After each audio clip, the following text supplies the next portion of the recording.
Hello friends, welcome to my YouTube channel Ankit Education Adda पर। आज हम देखने वाले हैं साधारण ब्याज की इम्पोर्टेंट ट्रिक। तो आपको इस तरह का क्वेश्चन मिलेगा, तो आपको क्या करना है, बहुत ही कम समय में आप इससे क्वेश्चन को सॉल्व कर सकते हैं। एक निश्चित राशि साधारण ब्याज पर निवेश करने पर 8 वर्ष में तिगुनी हो जाती है।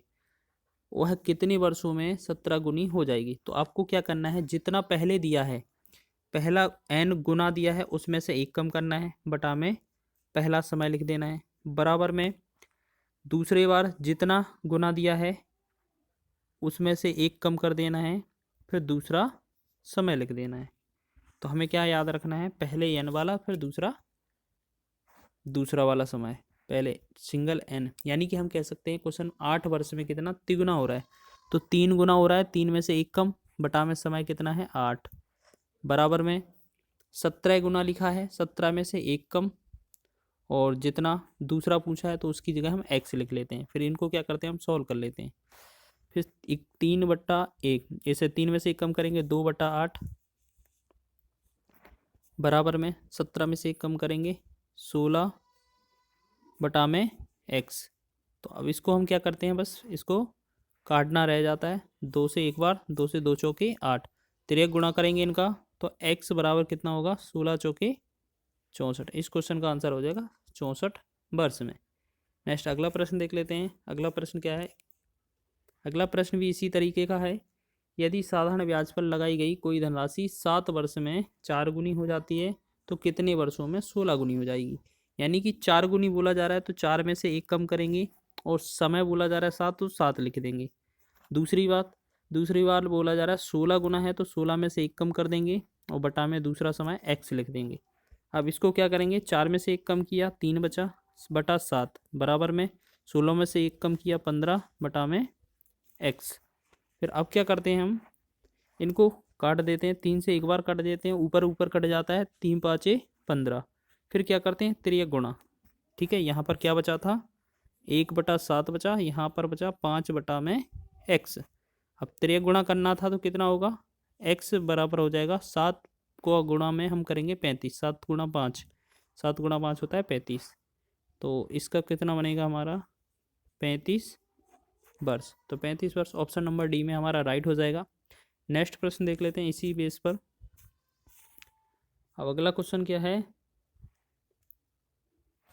साधारण ब्याज की दर कितनी है? अब दर ज्ञात करनी है जिस पर कोई धनराशि 50 वर्षों में स्वयं की तिगुनी हो जाती है। बस इसमें थोड़ा सा कॉन्सेप्ट अलग है, जितना गुना बोला है 3 गुना, उसमें से एक कम कर देना है, ठीक है, और बटा में पहला समय जो दिया है वो 50 लिख देना है। अब दर वाला क्वेश्चन है, तो बस इतना ही आपको स्टॉप कर देना है, बस इसके साथ गुणे में हमें 100 लगा देना, हमारा दर का आंसर आ जाएगा। या हमें क्वेश्चन में समय पूछे तब भी हमें 100 का ही गुणा करना पड़ेगा। अब 1 जीरो से हम क्या करेंगे, 1 जीरो, 5 से 10 को काटा, 5 एकम 5, 5 दूनी 10, और ऊपर क्या बचा था, 3 में से कम किया, 2 बचा था, और 2 ये रहा, तो 2 का 2 में गुणा करेंगे कितना, 4, तो 4 हमारा आंसर आ जाएगा, 4%। नेक्स्ट प्रश्न देख लेते हैं एक इस तरह का, और इस तरह का हो गया। क्वेश्चन है, साधारण ब्याज की वह दर ज्ञात कीजिए जिस पर कोई धनराशि 8 वर्ष में 5 गुनी हो जाती है। देखो क्वेश्चन में क्या पूछा है, रेट, तो हमें क्या करना है, जितना गुना दिया है, अब क्या करेंगे, सीधा कमा देंगे, 5 में से एक गुना कम करेंगे, तो कितना बचा हमारा, 4 बचा, ठीक है। उसके बाद समय लिखेंगे पहला, बटा में 8, और गुणा में कितना करते हैं, 100, ठीक है। अब इसमें क्या करते हैं, बस इसको काटना है, 4 एकम 4, 4 दूना 8, अब 2 से भाग दिया 100 में, 2 एकम 2, 100 जाएगा 100 का 50 बार। तो इस क्वेश्चन का आंसर क्या हो जाएगा हमारा, 50%। ऑप्शन नंबर सी वाला हमारा राइट हो जाएगा। नेक्स्ट क्वेश्चन देख लेते हैं हम इसी बेस पर एक और। अगला प्रश्न है हमारा, यदि कोई धनराशि बैंक में साधारण ब्याज दर पर जमा करवाने पर 6 वर्ष में दोगुनी हो जाती है, तो 12 वर्ष में वह धनराशि कितनी हो जाएगी? तो वही क्वेश्चन है कि 6 वर्ष में, देखो 6 वर्ष में दोगुनी हो रही है, तो 2 गुना मतलब 2 में से एक कम करेंगे, फिर बटा में पहला समय 6 हो जाएगा, ठीक है।